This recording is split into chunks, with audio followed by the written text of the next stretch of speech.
Long-running punk pop band Lit has just released their 7th album. It's called Tastes Like Gold. And on the day we spoke to frontman Kevin Valdez, they also released the video for Mouth Shut.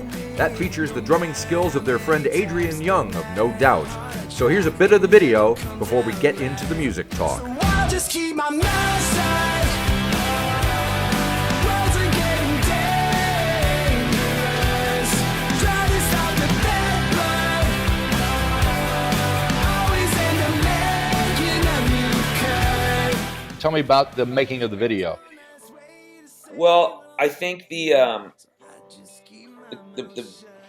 lyrical content is pretty obvious, in this day and age. In the last 2 to 3 years, it's especially with social media and the political temperature, especially in America, and then beyond, it's not necessarily a political song. It's more of a take it for what it's worth, for on our part. We're not a political band by any means, but we definitely know to keep your mouth shut when you want to say something. And I mean, everybody's wanted to say something, and then it's funny because when you finally get home and you get behind closed doors and you're with your girlfriend or your buddies or whatever you might be, man, what I was about to say was this, and, Right. and how many times have we all said that?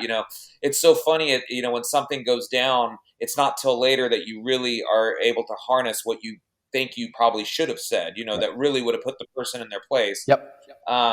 But I think that's kind of more what that song is about. I think a lot of people say things online. We all hear about it.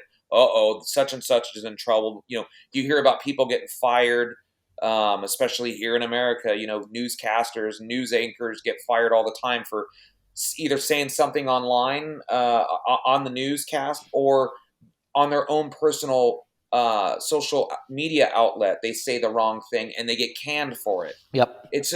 It's really a weird temperature these days, with what you should say and what you shouldn't say. So that song is kind of a universal, I shouldn't have said that to my boyfriend or girlfriend, or I shouldn't have said something about politics online. I mean, it's for everything really, Yeah. Yep. But that song was written on a rooftop in Nashville. Okay. And we had our good friend from No Doubt, which we've toured with, and he actually covered drums for us in around 2008 and 2009. Right. Yeah, Adrian. When our drummer Alan was sick. Alan and Adrian were very close. And then when we were doing this song, Jeremy must have hit up Adrian and said, "Hey, will you want to cut drums on this?" And he said, "Yeah, I'd love to." So he cut drums on it. And so when it came time to do the video, it made sense to have Adrian come down and be in the video, which really meant a lot to us. He was a lot of fun. It was all hugs and kisses and old stories and stuff. He's a great guy, and we were honored to have him be a part of it. Right. And of course, I was looking at the comments in the video just a little while ago, and of course, somebody's already speculating. Well, that means that something must be wrong with Taylor and the band, and he's, they probably should have kept their mouth shut. Yeah. No, there's nothing wrong with Taylor. Taylor actually is in the video, and Taylor and Adrian exchange phone numbers, and they text each other, and it's fine. And Adrian, both, Taylor understood, the history Sure. we have with Adrian. And it's just one of those things, Yeah. Hell, I mean, if Alan was still alive, maybe Adrian would have still played on the album. Gotcha. I mean, it's just one of those things. You have fun with it. You open the door for people to come in and do their thing. We have a handful of different people on the album. I mean, a lot of people do it all the time. So Sure. it just happens to. And Taylor's he was wonderful. He was very open to the idea. He didn't care. I mean, we're not going to replace Taylor. He's an amazing drummer. So Right. Now, I've read that you guys kind of decided to hit reset with this album, I think is the way it was put. Is that true? Is that the way you feel about it? And if so, is that something you discussed openly between you before you guys went into the studio? Well, it's no secret that our last album, These Are the Days, was a little bit more of a country flair, and that was due in part. Jeremy lives in Nashville, has been going to Nashville, has been writing in Nashville, has a bunch of Nashville friends that are either in country music or they write country songs or whatever. And Jeremy gets with those people and he writes country music, and I don't blame him. If that turns him on, cool. but he had a bunch of songs laying around that didn't get picked up, or for whatever reason, or he was curious to hear what some of those songs would sound like if Lit did them. And so we went, we started recording them, and then that turned into an album and blah, blah, blah. It wasn't, to be honest, and full transparency, it wasn't my decision to go country. I don't necessarily hate country. I mean, I've got Johnny Cash on my arm right Well, there you go. Yeah. So, but I'm also a big believer in McDonald's sells burgers. I do not go to McDonald's to buy my sushi, I hear you. So, I think people want a certain kind of music from Lit. People want a certain kind of music from AC/DC. People want a certain kind of music from Iron Maiden. People don't want to hear Lit playing country, and that's fine.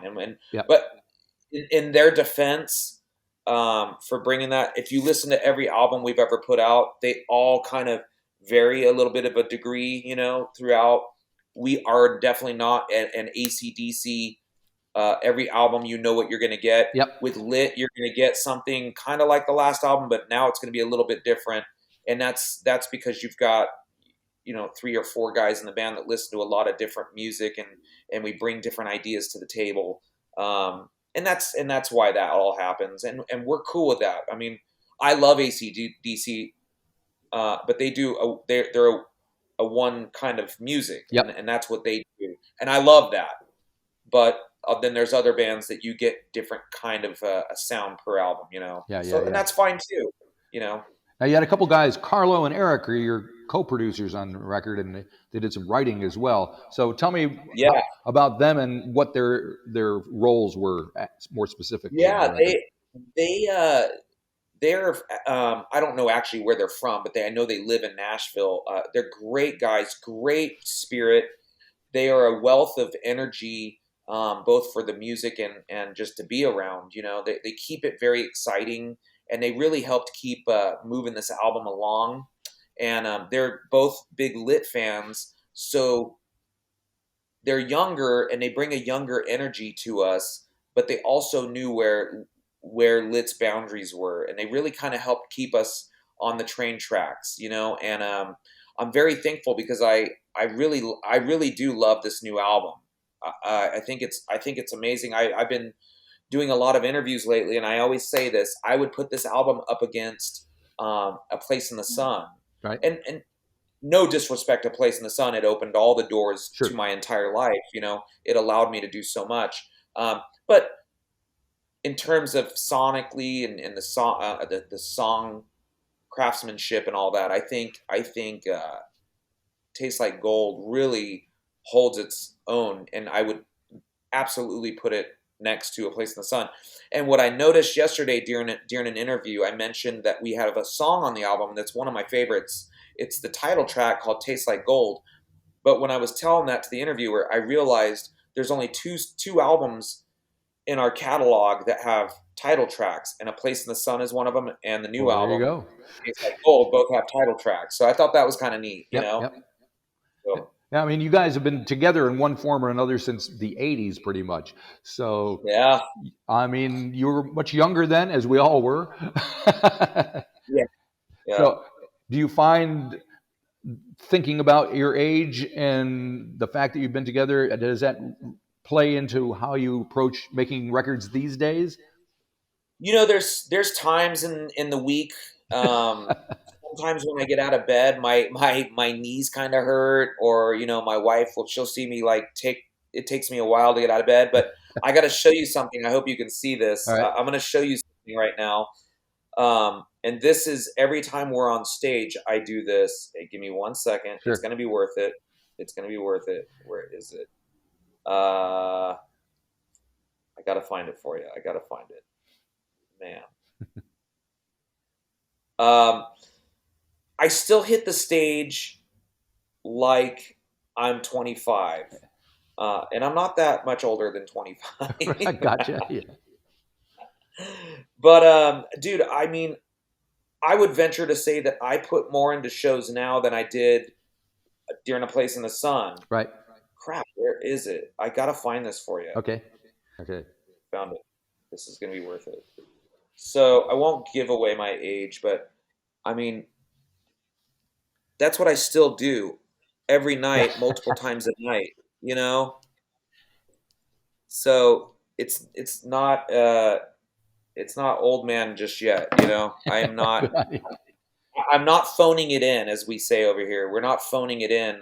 Yep. We have something to prove, and we still feel we have enough fuel in the tank to definitely prove, both with the the music and but energy wise on stage, we bring it for sure. Sure.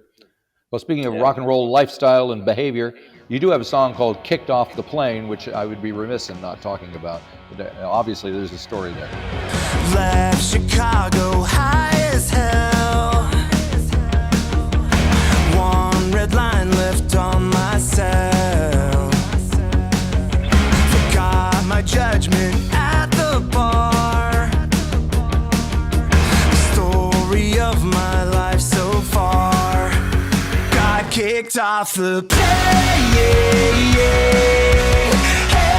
yeah. No one else to blame.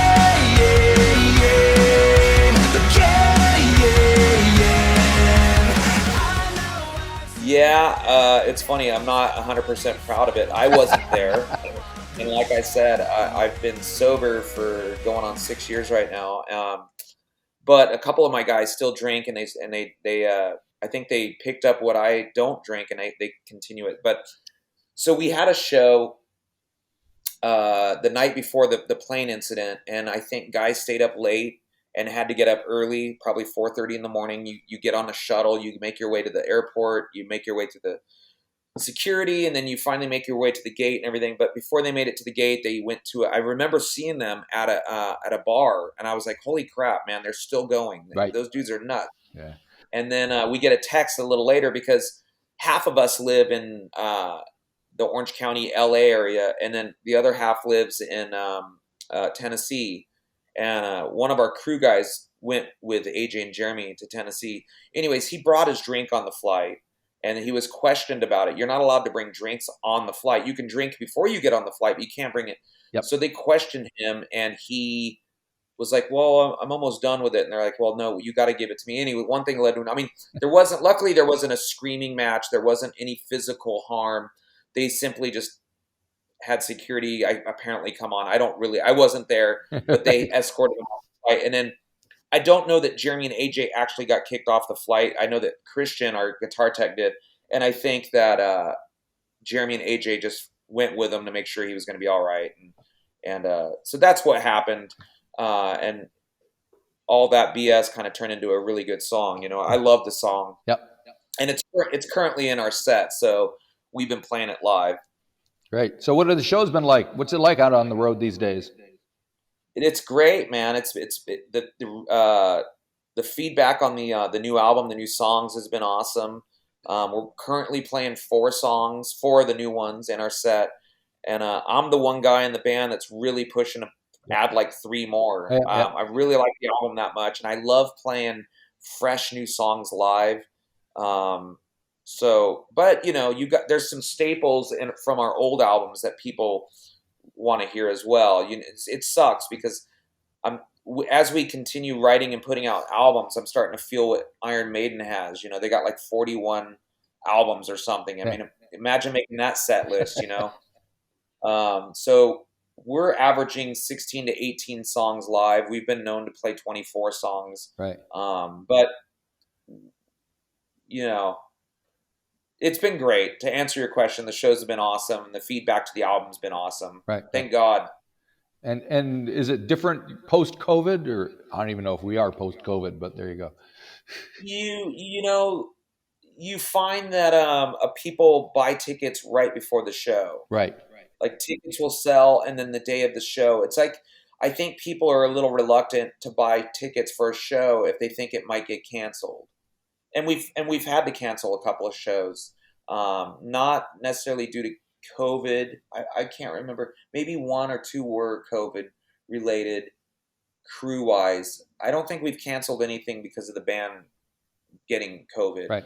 A number of us have had COVID. I actually haven't had it, but couple of us have had it while we were home anyways. Right. So, and everything's been fine. But yeah, that's all that we're finding is that there's more of a walk up to some of the shows, Right. day of.